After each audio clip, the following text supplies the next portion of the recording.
एक सनकी राजा हर रोज सुबह अपनी रानी को खड़ी कर उसकी नस में से 100 तीर निकालता और पूछता है कोई इस धरती पर मेरे जैसा और कोई भी मर्द। रानी बेचारी कहती कि नहीं महाराज, आप जैसा वीर पुरुष और कोई हो ही नहीं सकता। समय बीता। एक बार रानी की माँ रानी से मिलने आई। जब उसने रानी की हालत देखी तो उसकी आंखों में पानी आ गया। बोली, बेटी यह कैसी हालत बना रखी है, बिल्कुल सूखी लकड़ी के समान हो गई हो। तुम्हें कोई बीमारी है, कोई दुख दे रहा है, या फिर तुम्हें समय से रोटी नहीं मिल रही? आखिर बात क्या है? अब रानी कैसे अपनी माँ को अपना दुख बताती कि राजा हर रोज सुबह उसे खड़ी कर उसकी नस में से 100 तीर निकालता है। हर तीर में उसका कलेजा बाहर आने को हो जाता है।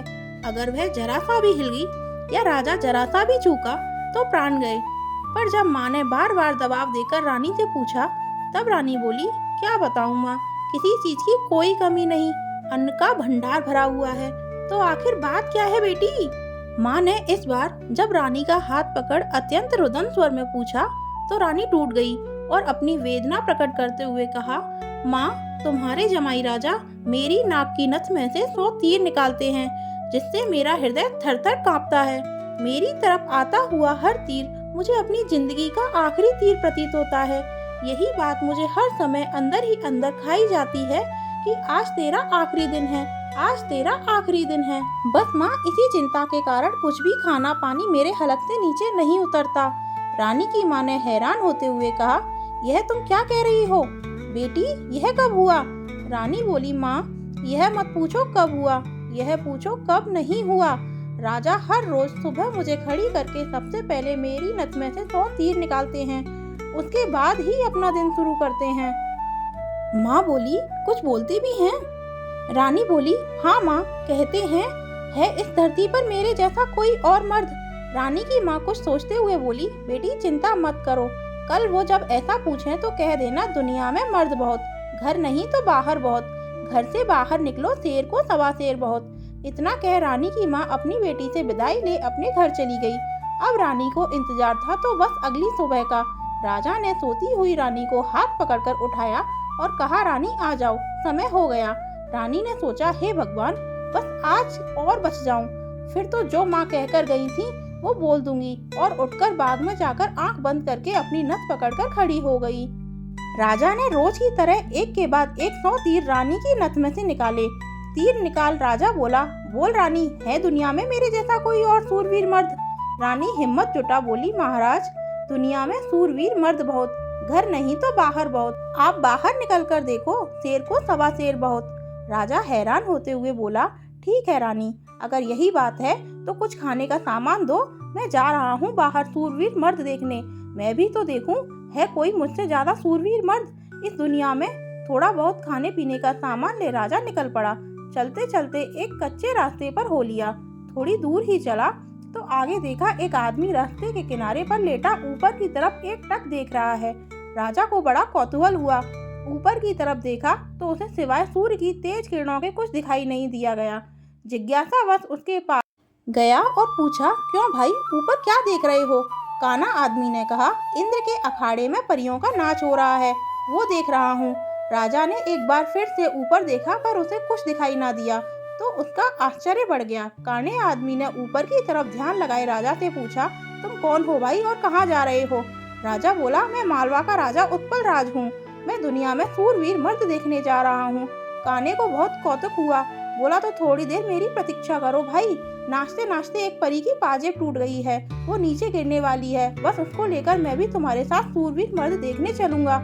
कुछ ही देर में आकाश से छमकी आवाज से एक पाजेब नीचे आ गिरी। काने ने उसे उठाया और जेब में रख लिया और बोला, अब चलो भाई मर्द देखने। मर्द कैसे होते हैं, मैं भी तो देखूं। राजा के आश्चर्य की कोई सीमा नहीं थी।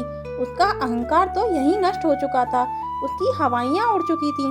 सोचा कि तू तो रानी की नस से तीर निकाल अपने आप को सबसे बड़ा मर्द समझता था, तेरे से ज्यादा तो यह काना है, एक आंख से अंधा होते हुए भी इंद्र के अखाड़े में क्या हो रहा है देख लेता है। अब राजा और काना आदमी दोनों एक साथ चल पड़े मर्द देखने। राजा और काना आदमी अभी कुछ दूर ही चले थे। आगे एक नौजवान व्यक्ति धनुष बाण लिए किसी की प्रतीक्षा में बैठा था। राजा ने उससे पूछा, क्यों भाई, कैसे बैठे हो? व्यक्ति बोला, अपने दोस्त का इंतजार कर रहा हूँ। राजा बोला, कहाँ है तुम्हारा दोस्त? व्यक्ति बोला, मैंने 100 कोस दूर पर तीर मारा है, उसे लेने के लिए गया है। इतना सुनना था कि राजा के पैरों के नीचे से जमीन खिसक गई। कहानी को बीच में रोककर आपकी जानकारी के लिए बता दूं, पुराने समय में दूरी मापने के लिए किलोमीटर या मीटर नहीं बल्कि तब के लोग कोसों के द्वारा ही दूरी को मापते थे। उस समय के एक कोस का मतलब आज के लगभग 3 किलोमीटर है। तो नौजवान व्यक्ति ने राजा और काणे आदमी से पूछा, तुम लोग कहाँ जा रहे हो? काणे ने कहा, मर्द देखने। उत्सुकता बस नौजवान ने कहा, तो भाई हम भी चलेंगे तुम्हारे साथ मर्द देखने, बस थोड़ा इंतजार करो, दोस्त अभी मेरा तीर लेकर आता ही होगा। बोला, 100 कोस से आज ही थोड़े ना आ जाएगा, उसे तो कई दिन लगेंगे। नौजवान ने मुस्कुराते हुए कहा, नहीं मान्यवर, उसे 100 कोस से जाने और आने में सिर्फ 1 घंटा लगता है। थोड़ी ही देर में एक लंगड़ा व्यक्ति नौजवान के द्वारा छोड़ा हुआ तीर हाथ में लेकर आता है। अब राजा को काटो तो खून नहीं। रानी की नस में से तीर निकाल खुद को मर्द सूरमा समझने वाले राजा को अब एक से एक बड़े सूरमा टकरा रहे थे। वो जिस बिल में हाथ डाल रहा था वहीं से सांप फुफकारते हुए निकल रहे थे। एक काना आदमी जो एक आंख ना होते हुए भी इंद्र के अखाड़े में परियों का नाच देख रहा है। एक युवा पराक्रमी नौजवान 100 कोस तक तीर मार रहा है। एक अपाहिज लंगड़ा आदमी 100 कोस की दूरी सिर्फ 1 घंटे में नाप देता है। बोझिल कदमों के साथ राजा अब उन तीनों के साथ आगे चल पड़ता है। चलते चलते वे एक नगर में पहुंचे जहां एक राजा की लड़की का स्वयंवर चल रहा था। स्वयंवर की शर्त थी कि जो व्यक्ति 5 कोस से 2 घंटे में हंसता पान पोल सुपारी ला देगा उसी के साथ रानी का विवाह कर दिया जाएगा। चारों में से लंगड़ा ही इस काबिल था जो कोसों की दूरी मिनटों के हिसाब से तय कर सकता था।